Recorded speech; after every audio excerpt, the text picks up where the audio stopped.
Hi everyone, my name is Ethan Kilby and I'm going to be the new director overseeing the CSA-YMCA recreational soccer partnership between the two organizations. Let me just start out by saying I'm thrilled to be in this role and I'm very excited to start to help you guys here soon by getting my boots on the ground at both the training field and at your game days this spring. My email is going to be posted below this video, so if anyone ever has any questions about session plans or anything regarding pathway or anything like that, please don't hesitate to reach out. I'm more than happy to have a conversation with each and every one of you. One of the biggest advantages you guys are going to have from this partnership is an increased access to our full curriculum at CSA, and that comes through a few different avenues. Every week, I'm going to be using this website, this blog, to update every age group with different training activities, game day tips, videos, session plans, all kinds of stuff for you guys to sift through and figure out what's going to be best for your teams. So if you've got parents and families asking, well, really, what's the advantage of having the partnership with CSA? I would argue the biggest advantage is an access to curriculum, on a couple different fronts. So for example, using the blog, you can click on the different age group tabs, U6, U8, all the way up through U19.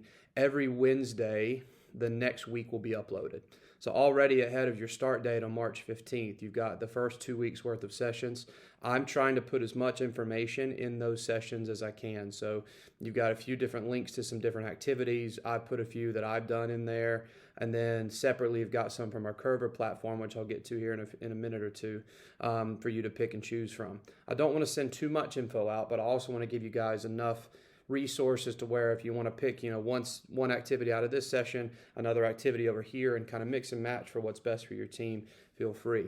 If you find some of these things are not working or are working well, feel free to reach out to me and say, hey, Ethan, I need another idea on how to work on, 1v1 attacking or, whatever topic you want it to be. I really like talking shop about, designing training sessions and things like that. So feel free to reach out to me for that type of thing. Like I said, that's going to be uploaded every Wednesday. There's going to be a ton of helpful stuff coming from the blog. You're going to be linked to rules. There's a link to US Soccer's webpage if you're interested in reading more about their coaching education network, all kinds of videos. So please check that out week to week. It's really easy. Even as you're going into training, have a look at it on your phone, have it up during training, that's totally fine. Have a quick glance at it during work. I know you guys are coming from different jobs and things like that. So I try to give you a format that's as easy as possible to take a quick look at, have an idea for what you want to do in your practices, and then go implement it that night or on the weekend on the field. Another big thing I wanted to discuss really quick is the training methodology. And there's a page or a tab rather on the website that goes through this as well. But basically, USSF, which is the U.S. Soccer Federation, has moved all of its grassroots coaching structure into a play model. Now, the way that works is they want all of the grassroots coaches, so younger age groups, all recreational level stuff like that, to basically have games set up when the players arrive. So, for example, with a U8 team, you might have 6, 8 kids on your team total. You'd have 2 different 4v4 games or 2 different 3v3 games, 2v2 games, whatever the numbers break down into, set up, and the kids just immediately start playing when they arrive. That way they get there, they're engaged, they're excited about getting there to training because they can immediately play. And then in that first, 15, 20 odd minutes of your hour-long session, you can start getting into your coaching topic by asking guided questions.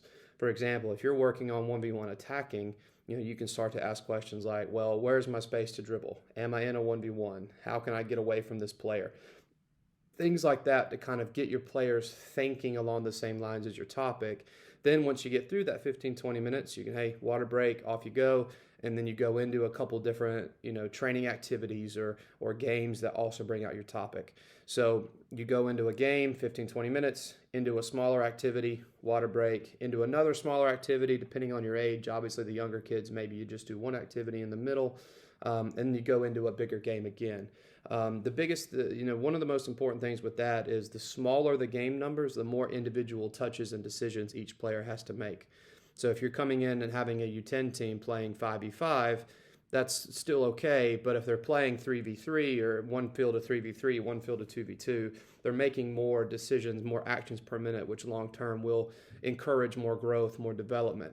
So I would encourage you to keep the numbers low on both sides of that. Clearly, if you want to get them in a, if you're playing 4v4, if you want to play 4v4 at the end, just to maybe think about positioning and stuff like that, I understand.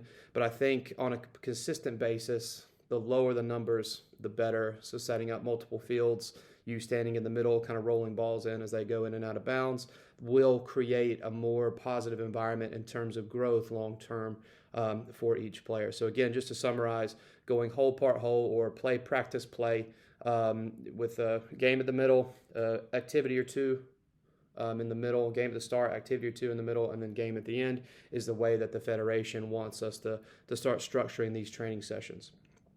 Another piece that CSA is adding to the YMCA partnership is access to the Curver platform. If you see on the blog, there is an at-home Curver program tab where basically I've uploaded some links that families can click on, or you can send to your teams, however you want to do it, and find some homework activities to get involved in if they're looking for more stuff to do outside of just their scheduled training and games.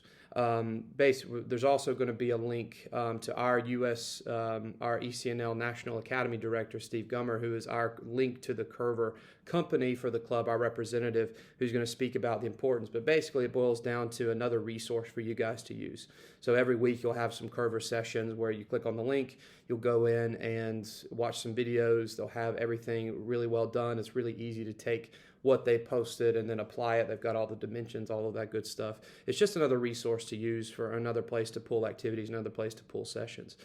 Basically, the Curver company is a training company that provides technically based activities for kids to improve, at-home stuff. They do some coaching education as well. So I encourage you to get into that website and look around if you're interested to learn more. The login is always posted right with the Curver link. There's just one generic login for everybody to use. So feel free to get in there and use what you like. Don't use what you don't like. But it really is a great resource for the players to use at home and for you guys as coaches to just, again, have more access to stuff if you want to go a different direction with your training sessions. Another positive from this partnership is I'm going to be offering some technical sessions on Fridays as we get into the spring season, where if anybody wants, any player wants, any coach wants to come out and either maybe participate as we move forward, or just sort of watch and use it as coaching education from a coaching perspective, or a player wants to come out and just get an extra hour in outside of their one training session. But I'm going to be doing these sessions on Friday nights, looking at April and May. I'm still working on the specific schedule, working on the specific YMCA branches to use. So there'll be more info sent out about that. So again, it's just another thing, another extra thing if anybody's interested. There's no pressure. If you're not interested, all good, no worries. There's just something else if kids are looking for a little bit of something extra to do, that we encourage them to come out. We do the same thing at CSA with our competitive programs and our recreational programs, where if they want to come out on a Friday night and get an extra session, all players are welcome. We find it really helpful, again, to focus on these little ball mastery, ball manipulation stuff that maybe they don't get in a bigger session. The last thing is there'll also be some potential links to some other CSA programs is another advantage of the partnership. So, a recreational player who's doing quite well may have an aspiration to play in our competitive side. The cool thing about CSA, it is quite a large organization, but the breadth of that entire organization allows for pretty much every level of youth soccer you could ever dream of, all the way up to U19 ECNL National Academy, which is the top level in the country, and all the way your youngest U4 rec. So there will be some links, potentially some sessions, some clinics being put on by some of our competitive coaches for the YMCA membership, and we're quite excited to be able to offer those. Again, those are sort of in the works, probably looking more towards the end of April, start of May for things like that. But otherwise, stay on the lookout. We're happy to offer that.